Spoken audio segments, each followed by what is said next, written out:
Welcome back to another episode of the Inside Feed NBA podcast brought to you by Inside Feed. And welcome again, Lee, who is back in our home state of Tasmania from Melbourne. You've timed it very well, mate, because looks like Melbourne might go back into lockdown.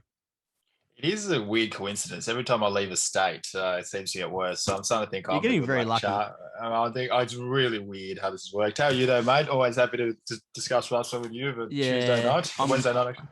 I'm going all right, mate. Obviously, going forward the NBA finals tomorrow. I just quickly on the whole COVID thing and lockdown and Melbourne potentially going back into lockdown. I did home quarantine for 2 weeks after I came back from America, and I'm the kind of person that can kind of fend for myself and keep myself entertained kind of thing. So it wasn't too bad. I feel like if Tassie went into lockdown right now for say 2 weeks, I wouldn't actually mind it because I tell you what, at the moment in Tassie, getting up, going to work every morning and whatnot Oh, at like 7:30, 8 a.m., getting up, going outside, it's mightily depressing. You have to go get your cup or mug of warm water. You have to pour it over right on the the car. windscreen. Like it is. I mean, you've obviously been in Melbourne. Is it that much different? Because I feel like Melburnians get into Tasmanians or whatever about, or Victorians get into Tasmanians, I should say, Mhm. about kind of the weather. And I'm just like, I've lived in Melbourne. It's not that different. Do you think that this time of year, it's probably the coldest it is in Tassie? Have you felt much of a difference over the past few days? I see. I've been living in Australia for 16, Tasmania, I should say, probably 16 years. I thought, mate, I'm used to this. But I stepped off the plane, the wind chill just shot straight through me. I haven't taken off my Classic. puffer jacket since. It is, you certainly notice the difference. But that's the nature of Tassie. But Unbelievable. that's the position we're in. We're here to talk NBA basketball, though, as much as I'd love to hear us talk about the weather, the NBA finals. Now, 2-1 favorite of the Phoenix Suns. Game 4 tomorrow. Where do you see? How are you finding the series so far? Actually, I'll start there. Well, I'm glad the Bucks won game 3, but it's really tough for me. I think my mind wants to say, like, my initial thought is I think Milwaukee can actually win, and Wowzers! it's on the back of Game 3, yes, but it's also what Giannis has been doing is just it's completely ridiculous. I mean, it puts the freak in the Greek freak, doesn't it? The fact Yeah, that he had that simple. knee hyperextension. You and I talked about it last episode prior to the final starting about the fact that he was going to be cooked. Really, he was going to be either not play. Neither of us thought he was going to play Game 1. So that for him to start game 1 as it Mm. was unbelievable in itself. Let alone the fact that he's come out a little quiet in game 1, yeah, but game 2 and game 3 dropped back to back 40-point games. I mean, that's unreal in itself. But then you add that hyperextension of the knee into that, it's quite incredible. And the thing for me is, I think my initial thought is I think Milwaukee can win, but then in the back of my head, there's this little nagging voice saying, hang on, it's only one game. Phoenix is still up 2-1. Like, and I always say, don't overreact to one game. And Yeah. that's my worry is that my thinking of my idea that, Milwaukee can come back and win this is also, on the other hand, it's like, it's only one game. Don't overreact to it. So I don't really know what to think right now, to be honest. My question to you is we both predicted 4-2 to Mm. Phoenix last week before game 1. If I had Mm. to ask you again what your predictions were and there was no judgment from anybody at all, if you Have to changed your clarify. opinion, yeah, if you change your opinion, there's no judgment whatsoever. Would you change your opinion now, knowing the result of the first 3 games?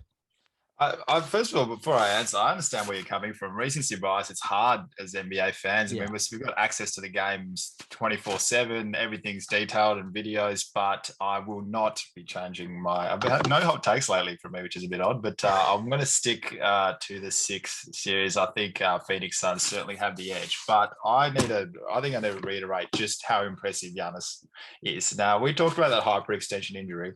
First, I remember when Embiid went down with the meniscus, and we Yeah. thought, no, he's out. Yeah. What do they do? How are they recovering so fast? I guess they're freaks of Well, nature. I just think you look at Giannis, just quickly on Mm. it. I think you look at Giannis and the physios and the doctors came out and discussed it when he came back and started game 1. It's the actual preparation he does before the injury kind of thing. I think they quote as prehab, not rehab, prehab.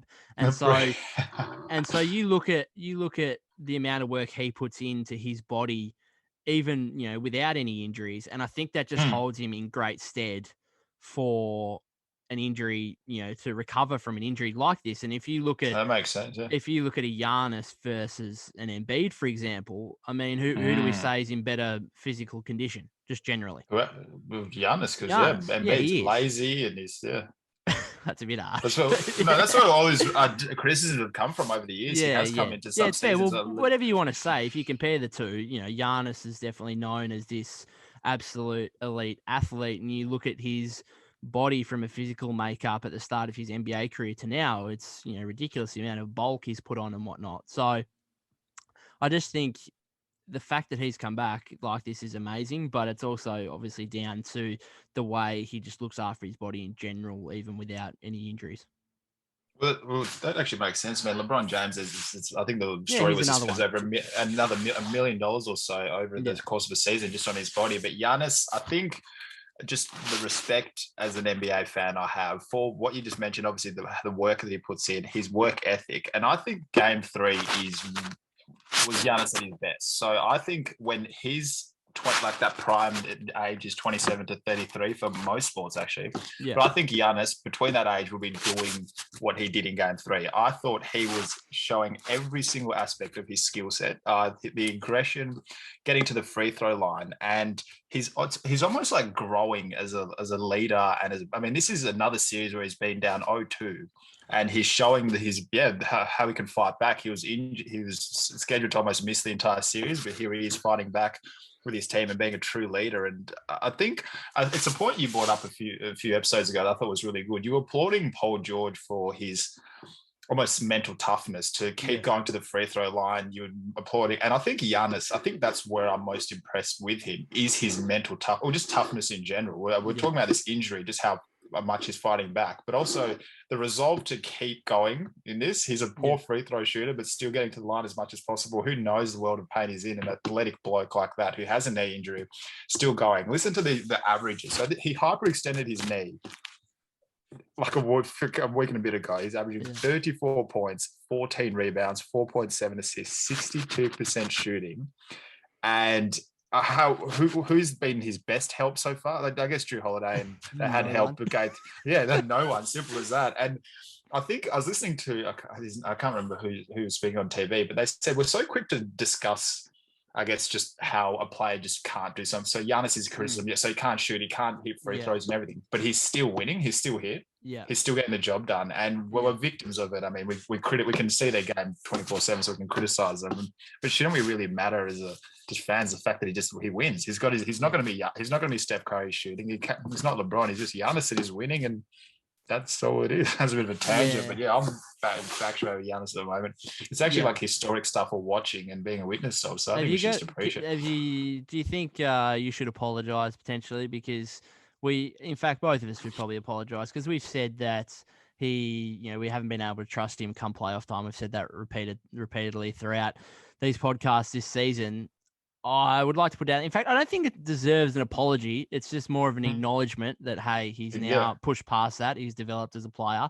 And I mean, my non-Ben Simmons talk has lasted all of, 10 minutes, if that. But it's always, these two guys, they shouldn't be compared, but I always look at Ben Simmons and I just think, why can't he be Giannis? Kind of thing. It's hard not to. Yeah, why can't he be Giannis kind of thing? And it's just the matter of, the mental side of the game, really, more than anything. You've got Ben Simmons who's just flat out scared to go to the free throw line, and therefore he doesn't attack the rim. Giannis is not a good free throw shooter. He has his free throw attempts counted up to 10 or 12 or whatever long it takes him to shoot. When he's away on the road, they're going at that. And yet it doesn't matter to him. He keeps attacking the rim. He keeps getting fouled. He keeps going to the free throw line. He airballs one or two here and there. He misses a few badly, whatnot. It doesn't affect him. He still goes as hard and as tough as he can each and every single possession. And look, he goes and shoots 13 of 17 in game 3 from the free throw line, which is for him absolutely outstanding. Amazing. Yeah, so for me, his development, obviously physically, we talk about that in the injury, but mentally, I think he's really overcome a hurdle, and he is putting up historic numbers really over the last 2 games. Absolutely unbelievable. And again, I don't want to overreact to anything, but are we getting to a case here where it's basically never happened, I don't think, in NBA history? Maybe once back 40, 50. I can't recall. But are we getting to a case here where, let's say, Phoenix win in game 7 and it's a close one? Is there any way in the world that Giannis can win finals MVP, but Phoenix win the championship? Nah, I don't know if I go that Really? far. Like, In fact, even if Phoenix would win by a bucket in game 7, I'm just. I'm nah, just throwing it out there. yeah, it's media driven, and I've gone a whole 5 minutes without mentioning LeBron. But if anyone was to, if he would have should have done it in 2015 when he versus your Yeah, Warriors, but I know that that. was like 6 games though. That's That was 6. nah. I'm saying I think a tight game 7. I don't know. no, I'm just throwing I it think out there as an idea. it's fair enough, but I think their media wants CP3 to win his Finals MVP. Well, since we're on the topic of how great Giannis is, my question for you is around. So, what Milwaukee moving forward, Giannis moving forward? How do they win? What do they? Yeah, What do they need to do? I'm pretty clear on this. This is Okay. why I think they can win, is because I think there's a simple formula. Now, the other thing I just want to add on Giannis in terms of just his development as a player, even over the course of the last couple of weeks, is I think we saw in game 2 when they were kind of getting blown out a little bit, getting beaten easily. He was playing really well. Did you see he had and we saw it with Steph Curry earlier in the season. He had that situation in a timeout where everyone was sitting down and he was just getting I into his saw teammates. that. He was just, and it's a side of Giannis I've never seen before, where he just stood up and just let his teammates have it. And because from afar, like, I've never met the guy, obviously, but he looks like this really kind of just nice, quiet kind of guy. And he's obviously extremely driven and motivated, but he also seems a little bit reserved kind of thing. And maybe it's the fact he's True. Greek, he's not American kind of thing. He's come to a foreign country. But it's the first time I've ever seen him kind of get up in front of his teammates, on live TV and absolutely, give it to them and expect better of them. So that was one thing. The other thing I saw in game 3, which I was really impressed with, where the greats just have this ability or this attitude of, I'm the best player on the floor, give me the ball. And I saw a couple of things in game 3 where the Bucks were trying to, play this nice ball movement, pass it around to everyone, get everyone a touch. And I just saw Giannis getting frustrated. And it was just like, give me the damn ball. I'm the best player. Give it to me now. Let me go to work.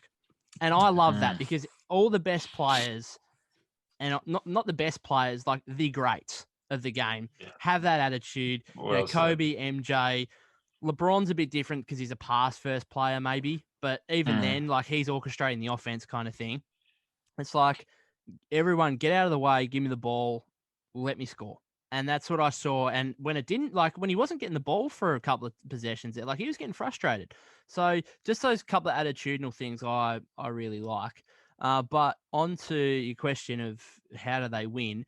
Well, they need Giannis to continue to be what he's been the last couple of games, which, I mean, he's played out of his skin, but I think he's obviously done it back-to-back games. I think it's sustainable. And what I like for Milwaukee is that Giannis is playing at such a level that Middleton and Holiday don't have to play out of their skin for them to win this, which is what I kind of thought might happen, especially with Giannis's injury. I was kind of thinking, well, if Milwaukee are to win this, Middleton's going to have to play out of his skin. Holiday is going to have to play out of his skin. And I mean, the bookies had that because they had Middleton at $6 for Finals MVP. So Finals they MVP. had Middleton at $6 for Finals MVP, and Giannis was $7. Now, that was obviously when Giannis was under an injury cloud, but some of that was also, hey, he's going to be a little bit underdone kind of thing. And the way he's playing, it means that those two guys don't have to play out of their skin. Now, what they have to do is be solid and be around their averages kind of thing. Middleton has to get 20. Holiday has to get 15, 17, 18 kind of thing, around that high teen mark. What they can't do is what they were in game 2, where Giannis was just doing everything and the other guys couldn't make a shot. Drew Holiday, I think, went 7 for 21, and I think he made his last couple. Like, he was chucking up shots Garbage left, time. right, and center, and just couldn't knock down one. Now, this is going to be really interesting to see. Obviously, game 4 at Milwaukee tomorrow, but those two guys, the difference between them at home versus when they're on the road, it's True. night and day, really. So those two guys, they don't have. Middleton doesn't have. You said that Middleton's going to have his random 35-point game this series. I don't think he needs to for Milwaukee to win. I just think they need to be solid. Middleton needs to get his 20-25. Holiday needs to get his high teens and play really good defense. And Giannis just needs to be what he's doing, and I think they can win. What are your thoughts in regards to that? Can you see a way in which the Bucks can come back from 2-0 down and win this series? Well, I agree with a lot of what you said, and I think their confidence is almost growing with Giannis being as good. But we've been clamoring from them to use their size this entire playoffs, and I think for the first time in Game 2, they literally used that. They beat Giannis, lived in the paint himself, but even Brook Lopez and everyone was getting in that paint. And I think Bobby Portis, Lopez, Giannis, Tucker are big boys. And so they were crashing the offensive rebounds. And DeAndre Ayton is really the only big body. I think if I was to pick one weakness that Phoenix have is they don't have like a backup size. Well, Saric did his ACL in game 1. Well, just did his ACL. So here's the first one. So if you have they got DeAndre out in foul trouble, and then Jay Crowder was really their only rebounder in there. So they feasted on there. So I think if they can just use that size as much as possible, I think that's the only way to win. But can I add to that though? Can I add to that? This is what I've been saying to people the last couple of days since game 3. That formula of when Ayton's on the bench, there is literally he's the only one that has a chance at guarding Giannis. Like he's like, so Crowder goes onto him, and Crowder kind of pushes up and just kind of almost hugs him, kind of thing, gets really close up and tries to annoy him. Giannis is so quick with that first step that he can just blow by Crowder and it's goodbye. I mean, Mikal Bridges is a good perimeter defender. Giannis can just back him down in the paint. He's too small. Easily. Cam Johnson's the same. There's just no one that can guard him. So game 4 tomorrow, if I'm Giannis and I'm Milwaukee, I'm Coach Bud, who I know you hate. I'm saying give the ball to Giannis for the first 5, 6, however many possessions it takes. Give the ball to Giannis, and if Ayton is guarding him, if I'm Giannis, you run at him. You literally run at him, and you try and score a basket. But I don't care if you get blocked once or twice. I don't care if you can test your shot and you miss a couple of times. I'm going straight at him and running at him until he picks up a couple of fouls, and you just drive him off the floor. You flat out drive him off the floor because we saw he plays only half the game, 24 minutes in game 3. They get blown out by 20. There is no one that can guard Giannis. So the only one that can is Ayton. You just drive him off the floor. You just get him in foul trouble. I don't care how many attempts it takes. You just get him off the floor. And not only from the defensive end does that just open up everything for Giannis and everyone else. Offensively, Ayton is CP3's pick and roll partner.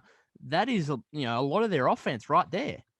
What is, Frank Kaminsky going to come on and you're playing pick and roll with CP3 and Frank Kaminsky? All right, no worries. We can deal with that. Because that's one of the big issues for the Bucks as well, is they can't defend the pick and roll whatsoever. And we saw that watched game 1 live, and it was just so obvious that they just couldn't guard the pick and roll, because initially they were having, Brook Lopez kind of come up and they were switching everything. And then Chris Paul's just taking Brook Lopez off the dribble and it's good night kind of thing, and making him look like a long gangly giraffe. I saw that meme on social media. And then in the second half, Brook Lopez is like, they're not switching everything, and Brook Lopez is just hanging in the paint, and CP3 or Booker, whoever's the ball handler, just gets to their spot in the mid-range and knocks it down. And it's just so easy offense. But Ayton's a big part of that. And if they can get Ayton off the floor, I just think that'd be massive for Milwaukee if they can do that. My excitement just stems from the fact that it is a series now. I generally thought the injuries had completely written off everything. And if Giannis is going to be playing at this level, and essentially Phoenix have been almost punched in the mouth, they have to counterattack now. And my excitement just as an NBA fan, if we get a full Game 7 series with no more injuries, I think it's very exciting. And I've conceded, because I watched Game 2 live, beg your pardon. And there was this, you would have seen it on Twitter, that Phoenix Suns zipped the ball around. I think it was like 11 passes. Everyone touched it and they got it. Yeah. I think offenses just can't keep up with defenses anymore. Sorry, defense can't keep up with offenses these days. You've got Giannis, a defensive player of the year. Drew Holiday is probably the best on-ball defender in the NBA. Tucker's Brook out Lopez there for his defense. For his defense. I know Brook Lopez made all defensive teams, and there are just some plays. I think Milwaukee, you did everything you possibly could there, and it's just they're too fast, too skillful, and maybe because I'm almost still traumatized. But the 2014 San Antonio Spurs had this game style that was just beautiful to watch, and so I'd almost get flashbacks as to Phoenix Suns sometimes with their players, and it's quite. It just leads me to wonder if Milwaukee need to just fight offense with offense and stop trying to defend. Stop trying to win it defensively and just go flat out offense. And I think that is, all right, let's take Lopez out of the game. And because he's not doing anything defensively anyway. So take Lopez out of the game, play Giannis at the 5. I'd even take PJ Tucker out. I think PJ Tucker right now is kind of useless because he's normally there to guard the wing guys. Big physical it's a KD. It's, whoever it is. It's, Kevin Durant. It's the best, it's LeBron if he's playing the Lakers. It's all the big wing guys kind of thing. Kawhi for the Clippers, these types. Well, Suns don't have that guy. They've got 2 guards in Paul and Booker. And then Ayton is a big, and then Tucker's not guarding Ayton. So it's kind of useless. He's out there because of his defense. He's a kind of an offensive liability because he's not really knocking down his threes.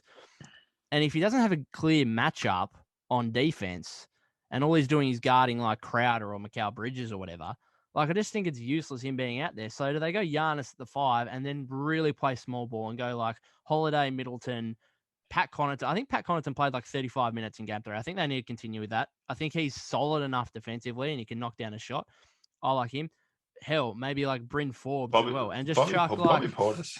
Well, you can play Bobby Portis, but again, I actually prefer Bobby Portis to Brook Lopez. Because I think Bobby Portis has a little bit better chance on defense. He's not an interior defender like Brook, but in terms of if he gets switched out on the perimeter, he's got more of a chance against CP3 and Book than Brook Lopez does, that's for sure.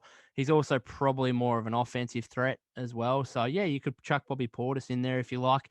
And it also leads to the idea of before the series, so the reason we picked the Bucks is because we both agreed Giannis was the best player, but he wasn't going to be the best player in the series. Correct? True. Correct. Which at this stage is laughable because he's now clearly after 3 games, he's the best player in the series, isn't he? So there's that. And also, I think we both said that 1, they're better coach, which you can still agree with. But 2, we said that Phoenix were more deeper or more talented in terms of going into their bench and those rotations in terms of having Cam Payne, Cam Johnson, these types. I think the kind of narrative on that for me has shuffled a bit the other way. Now, Saric has gone down, which doesn't really hurt them, I don't think. Although, as you said, it's, that backup big, I guess, behind Ayton. Now you're having to use Frank bloody Kaminsky for a little bit kind of thing.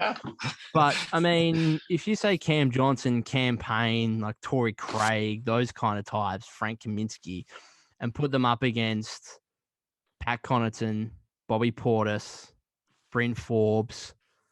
The one guy I'm not going to include in is Jeff Teague because he's horrible. He sucks. I don't want to see. Don't even give him respect. I don't want to see any meaningful Jeff Teague minutes. I don't. I'm sorry. He's been a good player throughout his career. He's a former All-Star.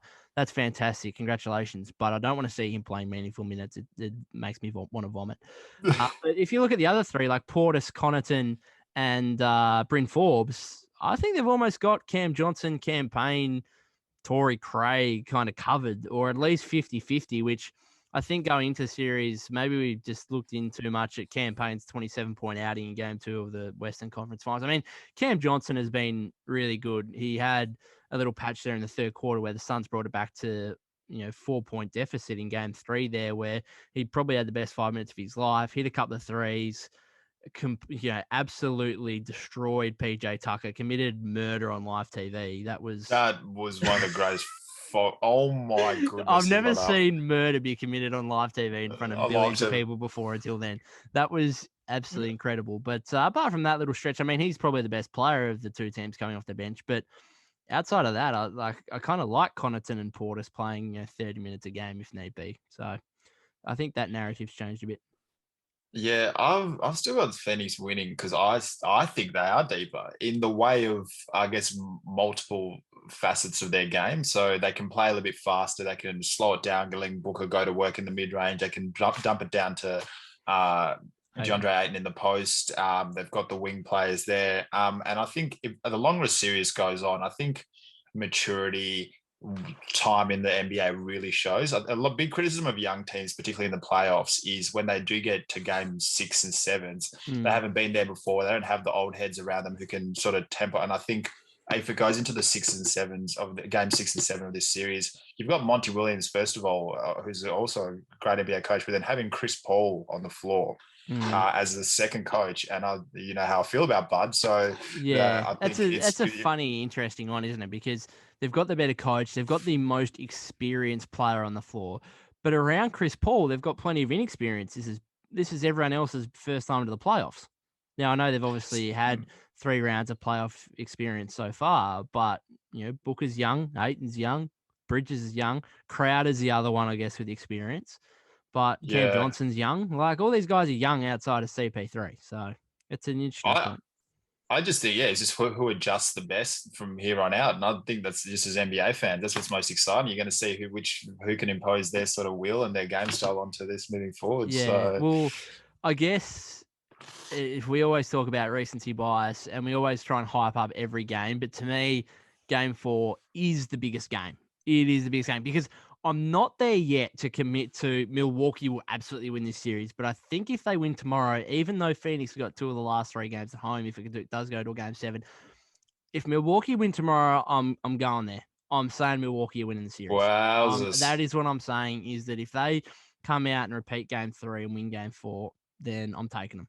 And again, it's recency bias because they would have won the last 2 games, but I just think they've found something. They've found something because to me, I look at the 2 teams and I think Giannis, if Ayton goes off the floor, Giannis, even Ayton can't defend Giannis, but at least he's a body. Like, at least he's a body. That's right.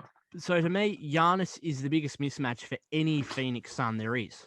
Like, no one can stop him right now. No one can stop him. So unless they come up with a team aspect on how to do it, then I think he's going to continue to get his 40 points, honestly. And that's another thing. I had a bet on in game 3, a multi on, which got up, which included Giannis to have 35 plus points. I should have got on the 40 plus points. And the 35 plus was paying $2.40. If that's similar again tomorrow, just jump on that.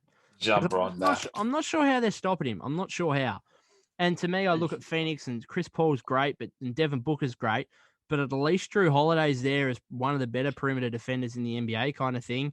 You know, so yeah, I just don't think there's any massive mismatches necessarily. It's just if Ayton's out there and there's the pick and roll game with Paul and Booker, then Lopez is kind of useless. And yeah, I don't know. But as I said, if Milwaukee win tomorrow, I'm all on the train. I think Milwaukee win. I reckon Milwaukee win. And you know, Phoenix have been my boys these playoffs. This is extraordinary that you've gone this way, but I think Milwaukee win tomorrow. If you look at the numbers, how Chris Middleton and Drew Holiday shoot on the road compared to home, it's like an 8-10% difference. Yeah. But I think for those points, and Milwaukee down the stretch, they still don't have that one person. You're talking about this person that said, "Give me the ball and get out of the way." I think if you've got Chris Paul and Devin Booker can both do that, I'm just so excited. I'm just excited. Obviously, if Phoenix go up 3-1 with 2 of the last 3 games at home, like, it's basically game over. But yeah, if Milwaukee win tomorrow, I'm all on them. So anyway, how's this? Yeah, you can have your Suns in 6. I'm having my Suns in 6 still at this stage, but it'll change if the Bucks win tomorrow. I know that's kind of hedging my bets a little bit, but that's the way it is. Anyway, up next, we're going to talk some Boomers basketball and a bit of what's going on with Team USA at the moment. That's up next. If you're like me and like to have a little bit of a punt every now and then go check out PlayUp. They've got a great range of markets and promotions on a heap of sport around the world. Go check them out at playup.com.au and remember to gamble responsibly.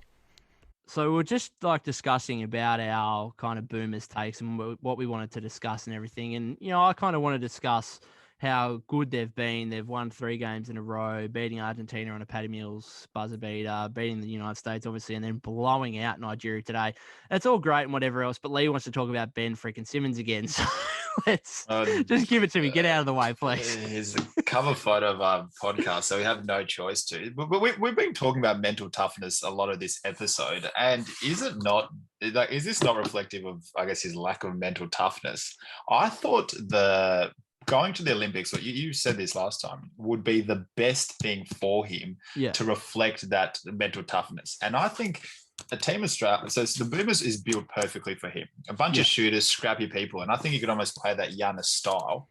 And let's say he goes there, he bricks jump shots, he misses free throws. I think the respect level would go higher for him. And I actually think he'd actually boost his trade value because he could showcase his passing, rebounding, defending on an international scale. If he's got Patty Mills in the corner, Joe Ingles, simply all they have to do is shoot. He's got rebounders. He can actually show his playmaking and boost his trade value, boost his respect around the league.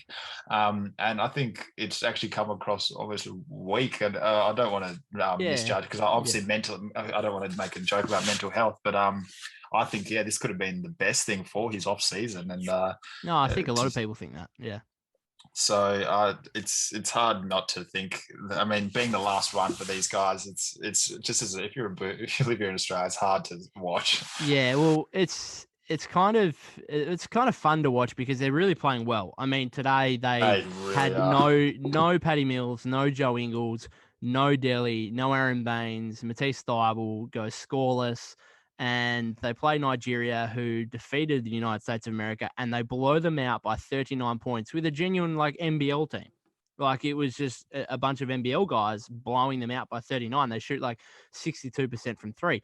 So it's really cool to see how well they're going. But then in the back of my mind, I'm watching these games. I'm just like, they're starting Matthew Dellavedova, which I don't really understand, but I understand Brian Goorjian wants another ball handler in there so Paddy can kind of run around screens and play more off ball rather than doing the ball handling duty. So I understand that. But I kind of look at Matthew Dellavedova and I think, all right, he's out there to ball handle and play defense, and he's not shooting the ball whatsoever. Sounds like Ben Simmons. And imagine if you could just put Ben Simmons into this lineup for Matthew Dellavedova. Imagine if you could do that. And I look at this team, and they are playing some incredible defense, and it is led by my man Matisse Thybulle. And I want to get onto him in a minute, but they're playing some incredible team defense, and it's just like you throw 6'10" Ben Simmons into it. Imagine what it could be like. So, yeah, you kind of just want to enjoy it for what it is, but then in the back of your mind, you're like, geez, look how well they're playing. Imagine if Simmons was there, kind of thing. So, yeah, I don't know. The table's set for him, but you've hit it on the head. It's hard not to just love the Australian team, just regardless of if you're Australian or not. I think this style of play that they have, I think most of it, definitely the top guys like Ingles and Patty Mills, but I reckon they could find a roster spot on any NBA team, even the top championship teams. This scrappy sort of style, I'll bring back the Toronto with the San Antonio Spurs. Patty Mills, Bellinelli, Ginobili just ran Miami off the floor by playing just scrappy basketball, but just hitting every open 3. Yeah. And Patty Mills actually has a habit of terrorizing Team USA. Look at his record when he goes up against Team USA. He takes it personally as that Michael Jordan. Prime MJ when he puts on the green and gold, mate. It looks like David. That's so nice as well. But this you can see clearly the international rules. They're a bit more scrappy, a bit tougher. Yeah. There's the defensive side of the game. It's clear that they don't call fouls, or they as easy as they do in the NBA. You've actually got to draw a foul, kind of thing. You can't just get bailed out with these phantom calls that you can get in the NBA. It's like fact. That's the 100%. You saw those USA players diving, flaying their arms out, seeing what's going on. But I think, this suits Australian style players as well. You see the smarts, and I'm just very excited to see this, just all that's coming up for this Olympics. And who knows imagine if Australia wins silver, and then there's just the what if what if. Yeah. I had my kind of preview episode, I guess, a couple of times back, a solo episode of the podcast, where I said that we'd likely make the bronze game and hopefully win bronze. And we've been fantastic, 1 3 out of 3, but I'm going to stick with that because I'd rather be cautious, I guess, than, just come out and say, yep, we're going to make the final and we're going to beat the United States of America and win gold. Like, I don't want to get people too excited and up and about kind of thing. So I'd rather be cautious. But I do want to have a little bit of a rant, I guess, which just really, it's great to see, but it's frustrating me at the same time, is Okay. the amount of respect and the amount of props that Matisse Thybulle is now getting after his first couple of games to the Boomers. And I mean, what he's doing defensively is insane, but he's also offensively, he's hitting his threes. What is the other aspect to it is you don't necessarily see it in an NBA environment, but you put this guy around a bunch of, let's just say it, a bunch of Australians, a bunch of white Australians. Right. You can see how athletic the guy is. Oh, and boy. I was trying to explain it to someone that it's like, okay, so what makes this guy so good? And I was trying to explain it in basketball terms. And then I just said to him, I was like, hey, you know what? You don't really get basketball. So let me just say it this way. He's 6'7", African American. And you can just jump out of the gym and run. And how many of those guys are on this team? Like, it's just plain fact. And you see him, you don't necessarily see it in an NBA environment, but you see here, it's like he's the most athletic player on the floor. Like, he goes up, I don't know if you saw game one, but he's going up trying to jam on these blokes. And these are kind of dunk attempts, and he missed a couple, but these are the kind of dunk attempts that no one else on the team would ever like dream of even attempting.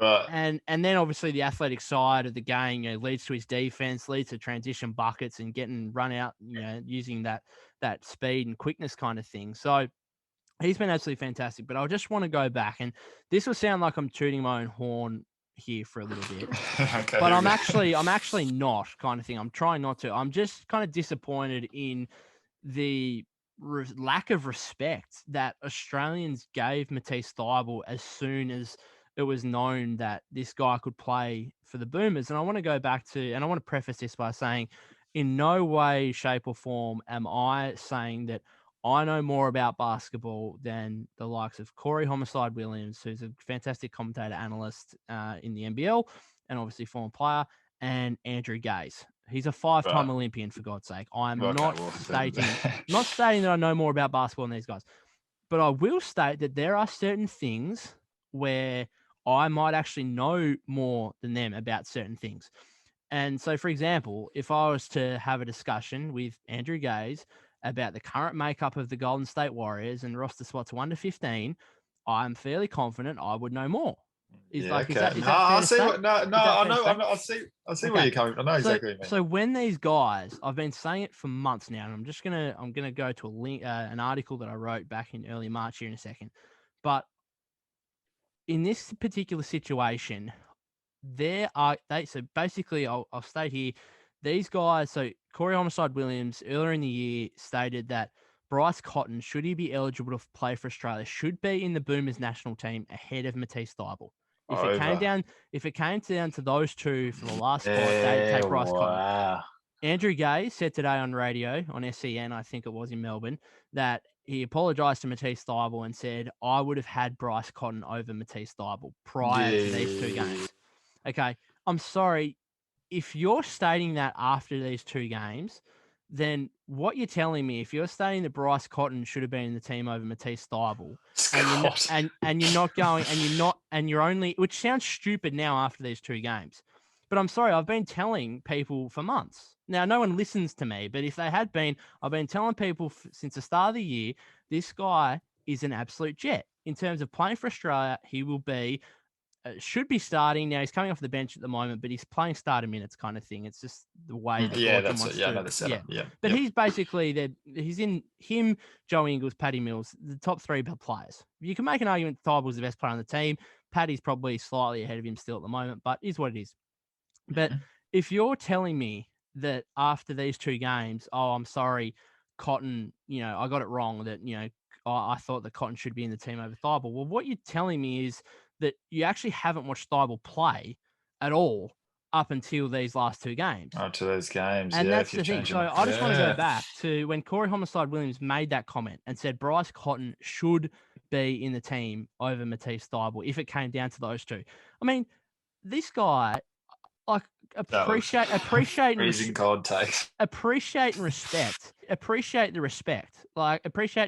him as a basketball analyst and whatnot. But has he ever watched Matisse Thybulle actually play? Like prior to these two games? Because this was an article, I wrote an article straight afterwards, and this comes through. It was written for Inside Feed, and it was on the 14th of March, so about 4 months ago. It was immediately after Corey Homicide Williams made those comments that Bryce Cotton should be in the team over Thybulle. And my last paragraph conclusion was, if the Boomers are serious on winning a medal at the Olympics, which should be the goal at the minimum, then Thybulle is the obvious choice. He'll provide value in big games. Cotton won't. It's the same reason why one is in the NBA and the other isn't. So stop trying to make simple as that. So all these people are just like, oh, look at Thybulle, like what an amazing acquisition. He's like so good. It's like, I've been telling people, if like no one listens to me, I get it. But if people did listen, I've been telling you that for 6 months, like ever since we found out he could play for the Boomers. Don't give me this crap that, will or won't he make the team? He's a freaking in the top 3 players in the team. Like, it just astounds me that like there were genuine analysts out there and former players who were questioning whether or not he should be in the team.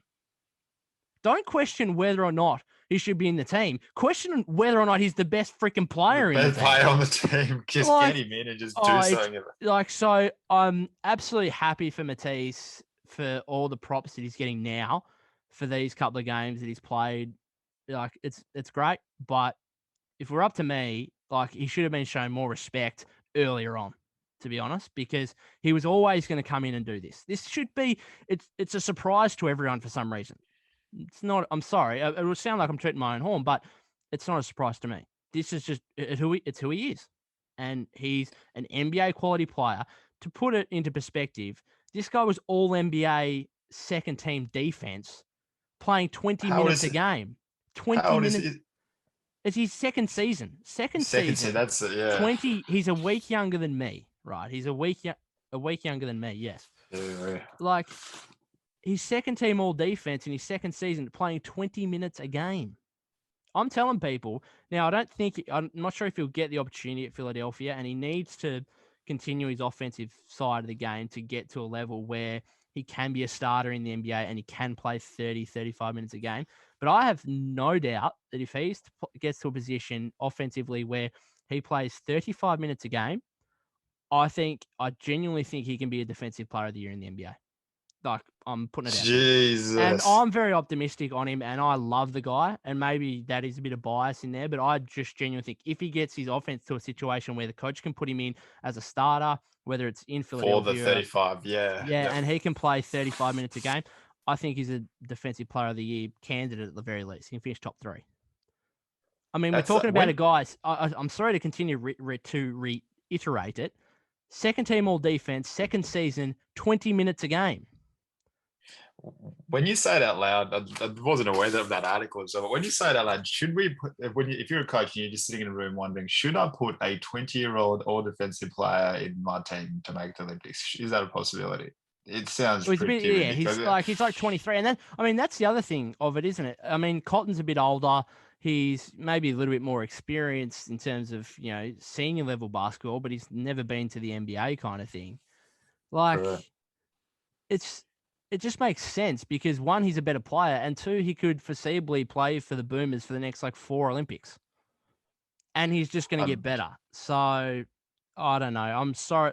I don't want to be disrespectful to the greats of Australian basketball like Andrew Gaze. And he knows much more about basketball than I do. But in this particular situation, I'm going to say he doesn't in this particular scenario because to me, he clearly just hasn't watched Matisse Thybulle play. And that's fair enough. Like, most people don't turn on the TV and think, oh, there's a Philadelphia. They don't turn on the TV and think, oh, there's a Philadelphia game. I can't wait to see Matisse Thybulle play. Like, this is fantastic. Like, people don't do that. So, I understand it. But, yeah, it's just put more respect on his name.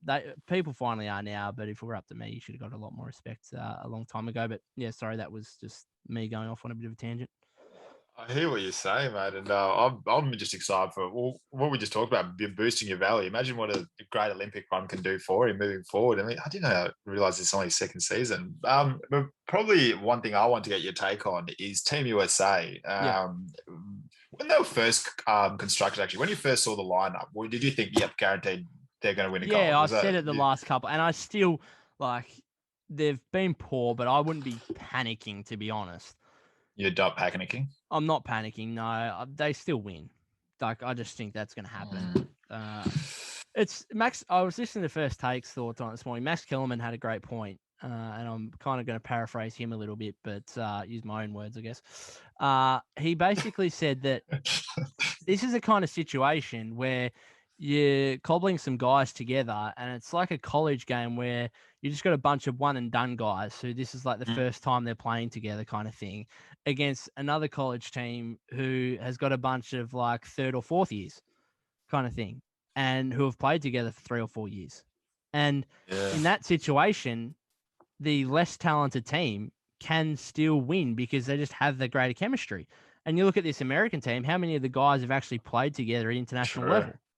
Then you look at the Boomers and you see Dellavedova, Ingles, Mills, Baines, all played multiple World Cups and Olympics together. Landale's played the World Cup a couple of years ago, So when you have that, as you have a core piece or pieces in the team, then it's much easier to go and grab a guy like Matisse Thybulle and just 1 or 2 players and incorporate them into the team, and it works perfectly. Rather than 12 guys just getting together on vacation and, asking them to play together for the first time. It's going to take some time, and that's why they've lost these games, because the chemistry and the team management and coaching just isn't really there. But I'm pretty confident by the pointy end of the Olympics that things will get together enough for them to be obviously too good to beat the other teams, I guess, and take home the gold. Yeah, I was listening to First Take this morning, and I don't think any of them guaranteed the US would win. And they definitely highlighted the lack of playmaking. I mean, Draymond is probably who's the best playmaker there? Like willing playmaker, I should say, because like Lillard and stuff, they can pass them, but it's not thing. But I know Drew Holiday's about to come in. I know Devin Booker as well. I think that is the other person. So obviously, want to see them at full strength. But if it's a physical style of basketball that's going to be played, if it's team orientated, the way that Australia, because you can see the Australian chemistry just straight away. The USA will win, but I think there's scrappy wins in there. They're not going to. I agree. They're not going to blow teams out of the park. Like, there'll be some close contests in there. There'll be stages during games, whether it be a semi-final or a final, where we question whether or not they're actually going to take home the gold. But I think ultimately they will. I don't think anyone fears the US. Maybe because I've watched the London Olympics, and you're rolling out with Kobe Bryant, Carmelo Anthony, LeBron James, and Durant all on one team, and that's scary. But I think some of these NBA, but I don't think the Australian team's scared of anyone, particularly US. And they've publicly said that. I listened to Andrew Bogut a fair bit, and he said, from 5-6 years ago, we just started having an attitude of, hey, we come up against Team USA, we expect to win. And we're not happy with getting close and being competitive kind of thing. Like, we go in there and we expect to win. So, I'm thoroughly looking forward to it. And it's kind of made it a little bit more interesting than what it otherwise would have been. I mean, if we had these warm-up games and, Team USA came out and smoked everyone by 20, then, it's like, this would kind of be boring. But it's made it really interesting. So, looking forward to it. We've been spoiled as NBA fans. We had the short turnaround of the seasons. Now about to go into the Olympics. So what a time to be an NBA fan. What a time to start a podcast. That's it. Hopefully keep growing and growing as we get on to next season. But anything else before we leave it? So who's winning tomorrow? Bucks or Suns? Well, you put me in a tough position because if I